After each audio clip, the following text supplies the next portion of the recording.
Durante a Segunda Guerra Mundial, pessoas comuns lutaram contra a ocupação nazista.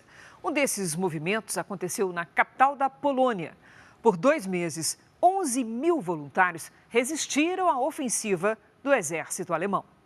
Na reportagem de hoje da nossa série especial, você vai conhecer mulheres que lutaram no Levante e se destacaram pela força. E também a história da sobrevivente que testemunhou o primeiro ataque em massa contra os judeus, conhecido como a Noite dos Cristais.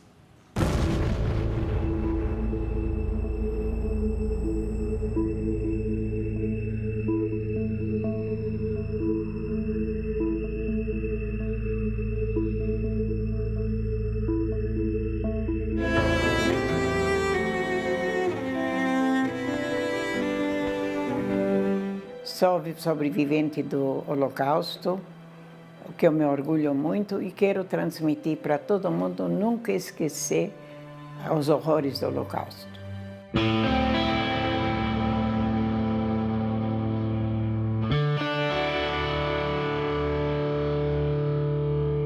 Aos 91 anos, a alemã naturalizada brasileira se recorda do primeiro ataque contra os judeus.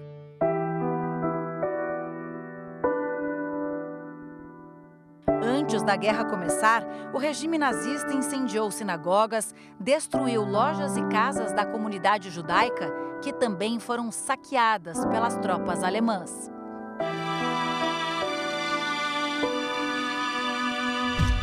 O episódio ficou conhecido como Noite dos Cristais.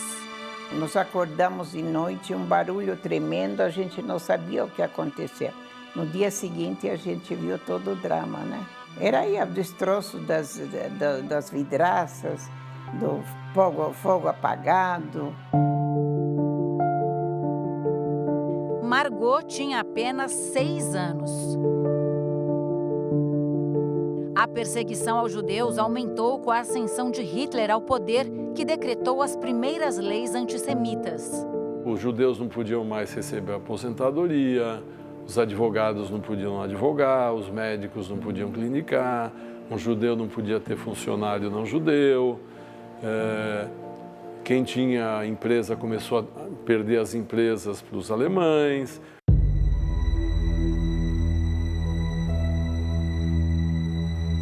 Os judeus foram colocados em guetos, áreas confinadas. As tropas nazistas buscavam os homens nas casas para trabalhos forçados. O pai de Margot conseguiu se esconder na casa de uma tia. Coube à corajosa menina de 6 anos estabelecer a comunicação entre a mãe e o pai, mantendo a família unida. Ela atravessava as ruas destruídas, sem ser parada pelas tropas, para levar recados de um lado para o outro. Eu tive que passar por aquilo que foi horrível, né? Ficou muito na lembrança. Na luta pela sobrevivência, as mulheres judias conseguiram fazer o que era impensável. Como na revolta conhecida como Levante de Varsóvia. Nossa equipe viajou até a Polônia para contar essa história.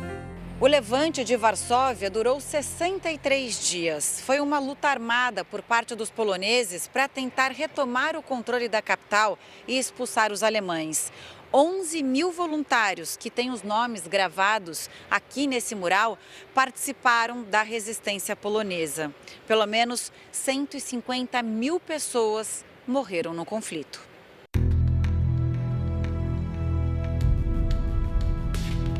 Um ato desesperado pela vida. E uma mulher, Maria Stipukowska, se destacou na resistência. Durante o levante, matou com a ajuda de outras 2 combatentes o chefe da polícia alemã, Franz Kuchera, conhecido como o Carrasco de Varsóvia.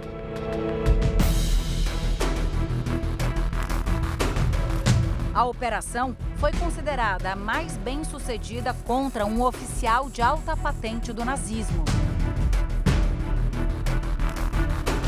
Milhares de judeus morreram em busca da liberdade. Outros sobreviveram graças à coragem daqueles que eram contra as atrocidades nazistas. Estamos num vilarejo que foi preservado desde a Segunda Guerra Mundial. Na época, as casas eram de madeira. 4.500 famílias viviam aqui, muitas delas resolveram esconder alguns judeus. 120, mais ou menos, ficaram escondidos, mas apenas 21 sobreviveram.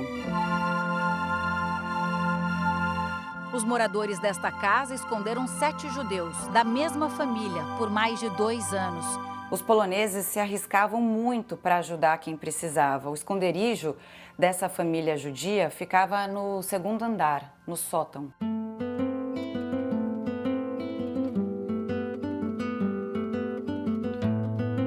É um espaço pequeno para 7 pessoas viverem.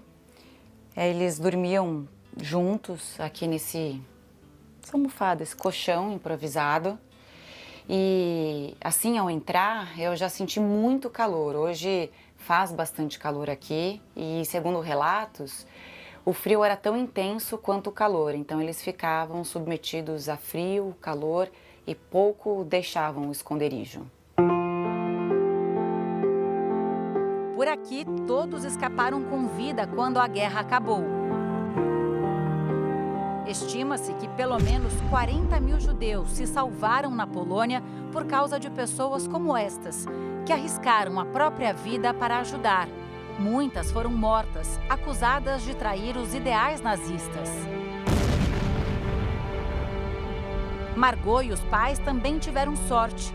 Conseguiram fugir da Alemanha antes do início da guerra. A família morou na Bolívia, depois veio ao Brasil.